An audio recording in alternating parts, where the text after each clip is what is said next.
Today's video is going to be about titrations and indicators. And so you guys have done titrations before. We have a burette, we have a flask or a beaker containing something, and we're going to, mix it all together and look for a pretty color change. There's a little bit more to it, but y'all have done these things. Okay, so the idea is that we have a known concentration of one, either the acid or the base, and an unknown concentration of the other, but we do know the volume of it. And so we add in the solution of known concentration until whatever we're testing is consumed. We've used it all up.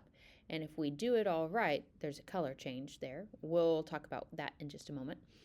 But wherever we have equal amounts of acid and base, where it's perfectly neutralized, there's no extra acid or extra base, it's the equivalence point, which is also known as a stoichiometric point.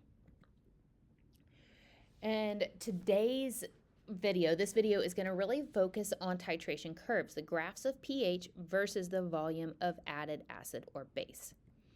And so we're going to look at strong acids and bases, or one weak and one strong, and what these look like. So our first one are our strong acid and strong base titration. So these are kind of mirror images of each other. So we'll start with the one on the left.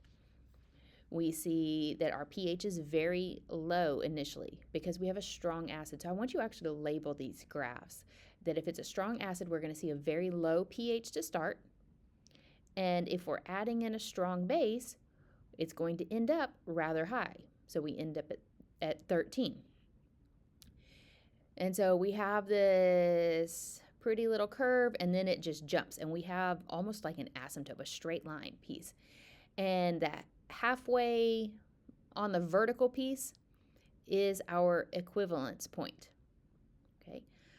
So for when we have strong acids and bases being reacted together, our equivalence point is at a pH of 7.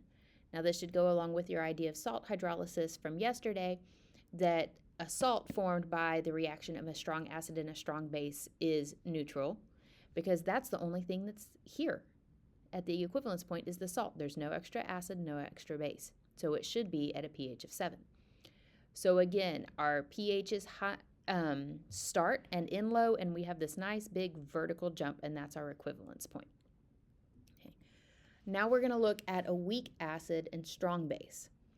So the first thing I want you to label and take note of is that our pH starts a good bit higher. We're in the 3-ish area.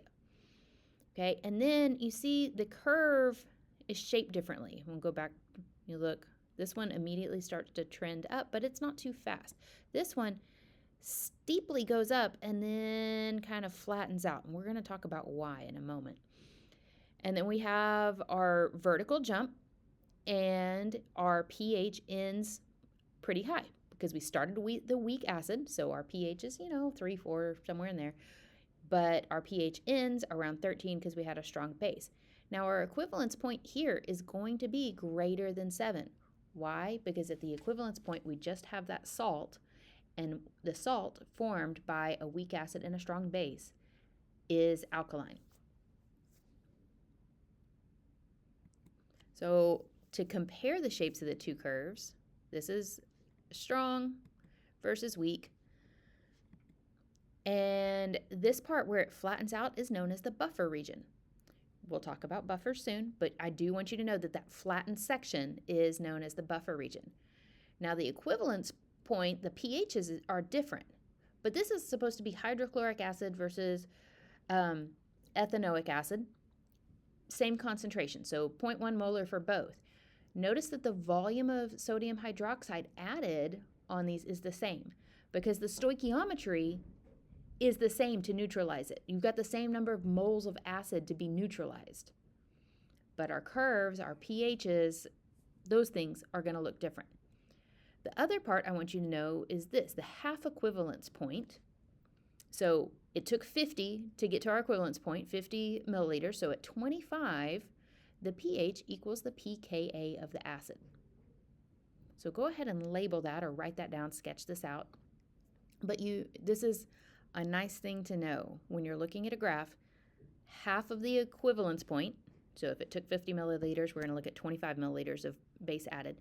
The pH equals the pKa. Okay, this one is not in your notes. This is just kind of an FYI for you to look at these different curves. So again, they're all 0.1 molar, and so we're all going to have the same equivalence point in terms of volume of sodium hydroxide added. But these are multiple different acids. And so we first look at the starting point. Well, the solution of a weak acid has a higher initial pH than the solution of a strong acid that's the same concentration. So down here in the red is our strong acid, and then our weakest acid is this purplish. Second, the weaker the acid, the more rapidly the pH rises initially, but the more slowly near the equivalence point because we have some buffering action on the salt. Again, that's coming, but you see that this buffer region gets longer and longer the weaker the acid is.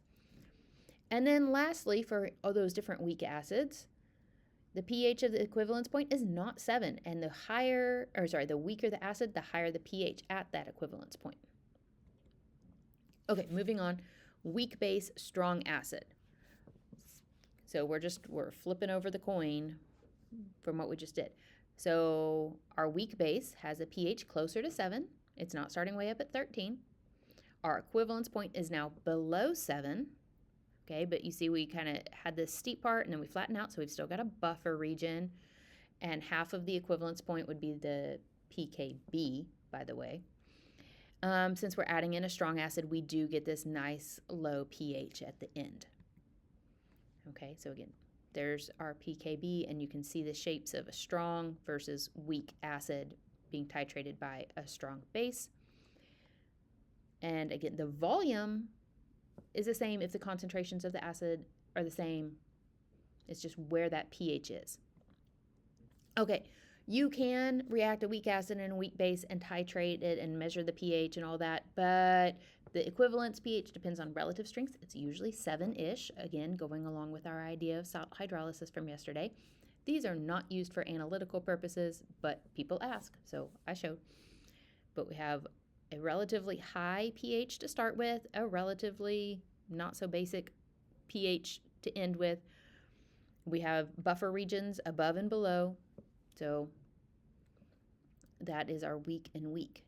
Okay, this one's just for fun because y'all like to ask about sulfuric acid. Sulfuric acid is diprotic, and so we actually see this curve to show 2 equivalence points. So this first jump is where all of that first hydrogen has been neutralized, and so we've got HSO4 acting as our acid here. So we have a different shaped curve here versus here where we're losing that second hydrogen, and here's our second equivalence point. And so we could find Ka or pKa for that second hydrogen being lost by looking at the halfway between these two lines, and it'd be, here-ish. Again, IB, you don't have to do lots of stuff with diprotics, but it's interesting to see. Okay, so we know that we have to add in some sort of indicator. We want to choose an indicator that is going to change pH at the equivalence point, because if it changes too early or too late, well, we don't have accurate data.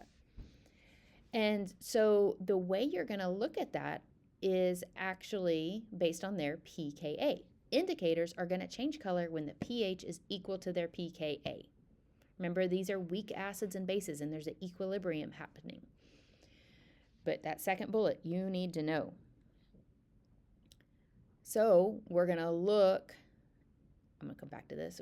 We're going to look at our data booklet and the pKa values and go, oh, well, this is supposed to change pH around 4 or 5. So which ones are we going to use? Probably brome crescel green or methyl red. We're not going to be using phenol red that doesn't change until we're close to 8. Make sense? Okay, now let's go back and let's talk through indicators a little bit more. So indicators are weak acids or base. The undissociated and dissociated forms have 2 different colors. Okay, so we can even think about it as an equilibrium expression. And so as if we are removing hydrogen as we're neutralizing it, it's going to shift towards color B, whatever that color might be. All right, so use your words for Le Chatelier's principle here. And our color changes when the concentrations of the ionized and unionized are equal, which is that pKa point. Okay? So you do need to be able to pick an appropriate indicator using your data booklet. Okay, and that is it.